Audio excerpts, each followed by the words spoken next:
So the biggest news coming out of Congress this week is the Senate vote on the Inflation Reduction Act, which we did talk about briefly last week. That is a reconciliation bill that just a few months ago looked dead in the water. To the surprise of Senate Republicans, Senator Joe Manchin of Virginia last week announced that he and Senate Majority Leader Chuck Schumer of New York had reached a compromise reconciliation bill. After an overnight vote-a-rama process, the measure passed the Senate 51-50, with Vice President Kamala Harris breaking the tie. Now, this is the biggest action ever taken by Congress to combat climate change. The measure also empowers Medicare to negotiate drug prices, a longtime Democrat priority, and caps out-of-pocket spending for Medicare patients. Some Democrats were already running campaign ads on proposals included in the bill, and now they can point to the legislation as proof that they can deliver on those promises. So the legislation does the following: allows Medicare to negotiate lower drug prices. Now, this is probably the biggest thing that's going to impact the most people directly and indirectly. And the reason I say that is because Medicare is the price maker for prescription drugs. Why is Medicare the price maker? Because they are the biggest purchaser of drugs on the market. And so if you're the biggest purchaser and you can negotiate the price lower, everybody else is going to follow suit, because they're not going to allow people to get one up on them, even if it's the US government.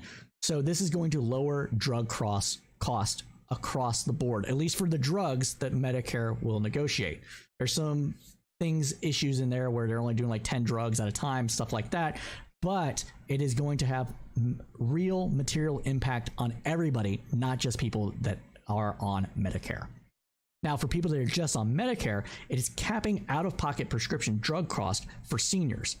So the Medicare beneficiaries receive better financial protection by capping out-of-pocket costs for prescription drugs at $2,000 annually. Right now, people on Medicare can spend up, I've heard people spending $15,000 a year on drug prices.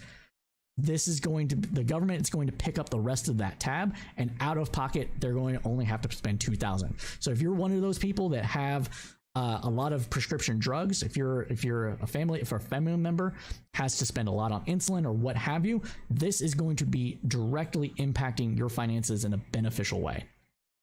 Now, it also prevents higher healthcare costs.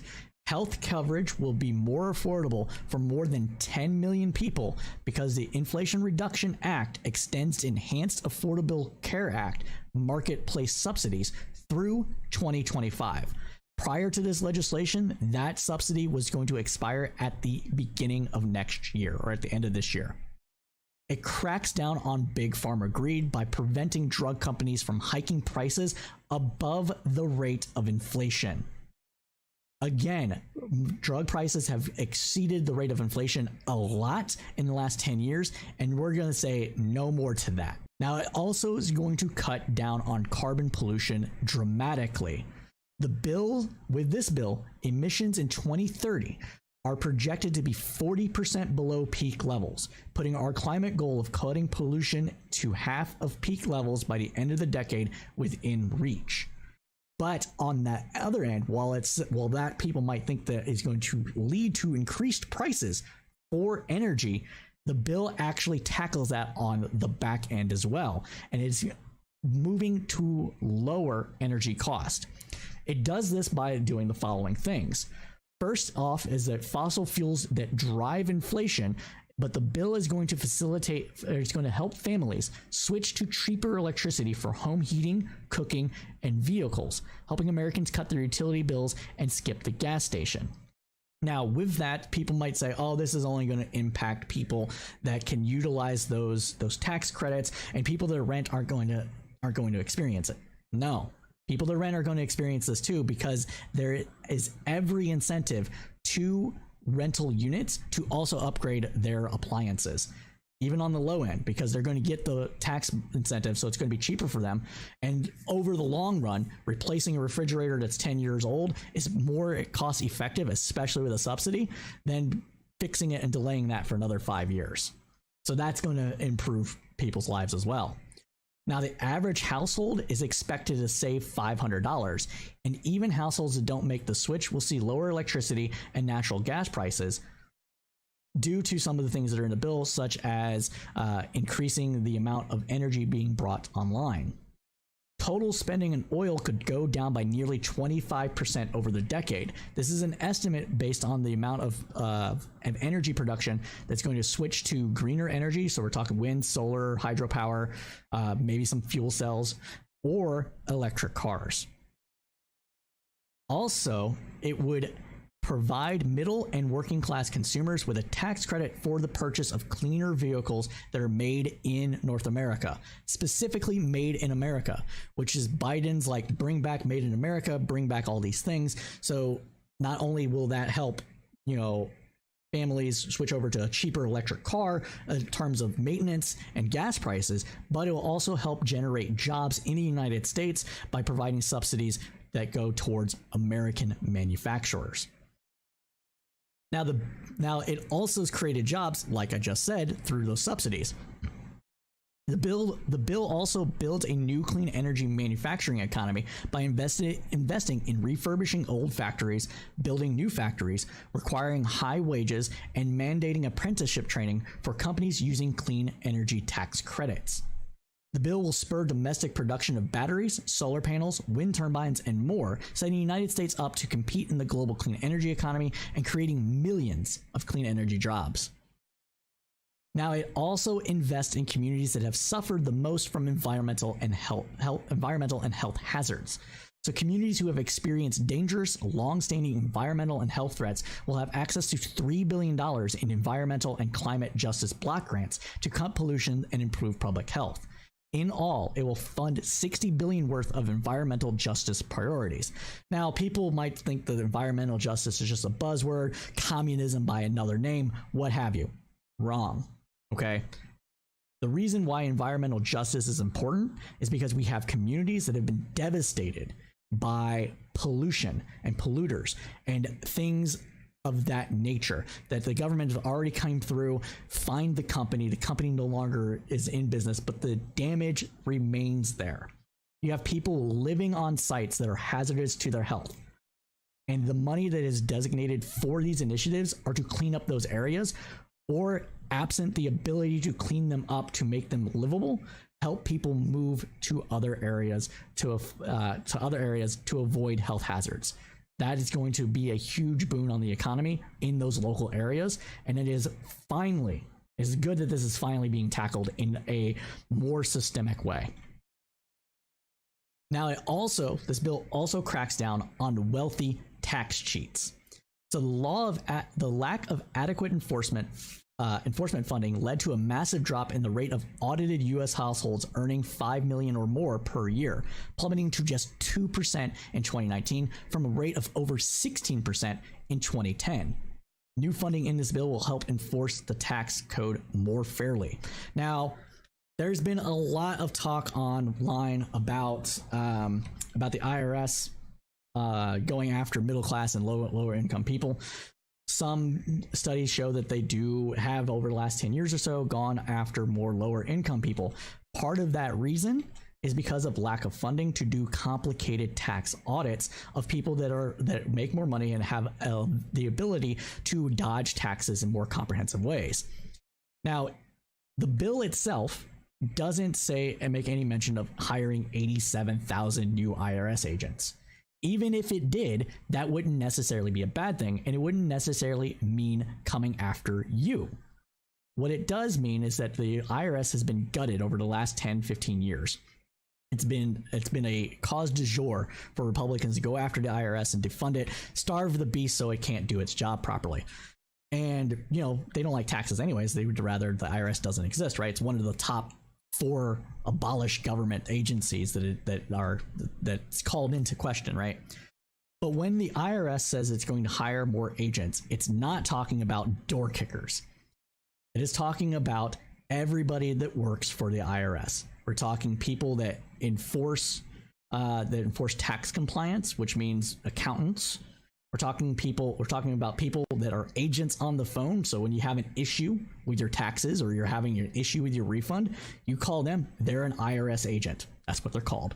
Okay. And you're talking about people that go after actual criminals, not just dodging taxes, but engaged in criminal enterprises under RICO statute. So we're talking FBI, or talking FBI, we're talking, oops, we're talking mafia, we're talking we're talking about people like cartels, drug lords, those kind of people. The IRS helps deal with those people as well by doing complicated tax audits, tracking money being sent overseas through various number of ways of like LLCs and tax havens and the like, and coming down on those people to not only recover lost tax revenue, but also bring criminals to justice. So those are all the kind of people that are in the IRS. And not only that, a lot of IRS agents are on the older side, so they're going to have a lot of retirements, and those people need to be replaced with new agents. So that's what it does here. Now, furthermore, this bill fixes loopholes that allow wealthy corporations and Wall Street fund managers to avoid paying their fair share in taxes. The bill requires that every corporation with at least $1 billion worth of profits, so this is after expenses, raw profits, pay a minimum of 15% on their profits in taxes. So we will stop having large profitable companies that pay no taxes at all. This means that you can carry your losses for like 10 years, but you're going to pay some more. So there's people, these are things where this is what we're talking about on this file. Now, the bill originally was going to fix a loophole that allowed hedge fund managers to hide away some of their income inside investment instruments, but Cinema, being bought and paid for shill she is, got that removed, and that was replaced by a stock buyback surcharge. So if a company engages in stock buyback, they're going to have to pay a tax on that buyback, and that's going to probably tamp down on buybacks to a degree, but we'll see. Either way, that has been replaced, and there's going to be something more of that. And finally, the bill aims to cut inflation and drive down the deficit. It accomplishes this by decreasing demand through fairer taxes, increasing supply through investments in manufacturing clean energy, and cutting the cost of energy, healthcare, and prescription drugs. Unlike the $1.9 trillion 2017 Republican tax bill, the plan is actually fully paid for and will decrease the deficit by $300 billion on top of the $1.7 trillion deficit reduction already projected this year. Now, we do have a comment coming through from Maybe It Isn't Me saying that I am just engaged in Dem spin. The rich does not eat the rich. They will support themselves and hurt small people. Sad dude, you're a conservative at this point.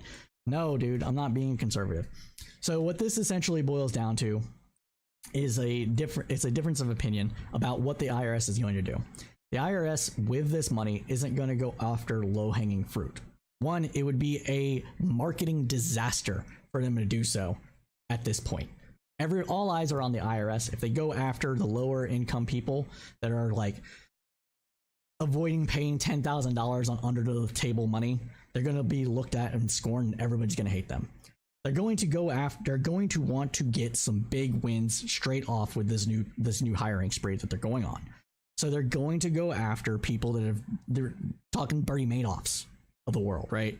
People that have avoided taxes and have cheated people out of money. And that's what they're going to go after. And those taxes, the way that people hide that money from the IRS is very complicated. There seems to be this notion, especially among right-wing circles, that the IRS only needs one agent to go over one tax code, one tax file return. Absolutely not. That's not how simple taxes are for the very rich and powerful people. They go through, and the way that this is done is that it's essentially done in a kind of money laundering sort of way, where they take money from one business, filter it through another business, put it into a trust, put that trust into the Cayman Islands, Delaware, put it into the Sweden, what have you, Swiss bank, and then try to hide that money from the IRS by playing these games with moving it around and claiming different things on their taxes, right? It's what we saw from the Panama Papers, and it's what we saw from, there was another one released recently that I can't remember the name of, but that's what we see. And it takes a lot of processing to find these gimmicks because they're good at what they do. They pay people to hide this money, and they're very good at it. So it requires multiple agents to go over these tax tax returns to find the money laundering operations they're engaged in. Money laundering or tax avoidance, whichever, right? Money laundering is more FBI, tax evasion is more IRS. So that's what we're seeing from this here. And I'm glad. I mean, this is a huge talking point that, IRS is going to come kick down your door. They're not going to do that. That's not what the IRS does. If a person has failed to pay their taxes, the majority of instances of that happening is a bill comes in the mail and it stipulates how you failed to pay your taxes. They'll even list it out for you. You made X amount of money, you paid X amount of money, you owe us X amount of money. You paid X amount of money, you made Y amount of money, you owe us Z back on the end. They're not going to come after people that are like $10 behind on their taxes. That'll just get applied to the next bill. We're talking thousands upon thousands of dollars here. So that's what's likely going to happen. Now we have another comment. Let me see what this one is really quick. Yeah. So we have Thomas D saying Janet Yellen has issued a directive for the IRS not to target middle-class payers. The frightened tax-cheating Republicans had better be middle class. True. Thank you, Thomas, for that comment. So that's what we're going to be seeing here. And honestly, good. I don't know if you saw my little YouTube video. Actually, we'll put it up right now. All right. We're going to pull it up right now just because I think it's fun. And we're doing more shorts on YouTube. We're doing more shorts on YouTube, and I think they're fantastic. And, we do a little trolling every once in a while over here. So according to Marco Rubio, Val Demings is going to vote to add 87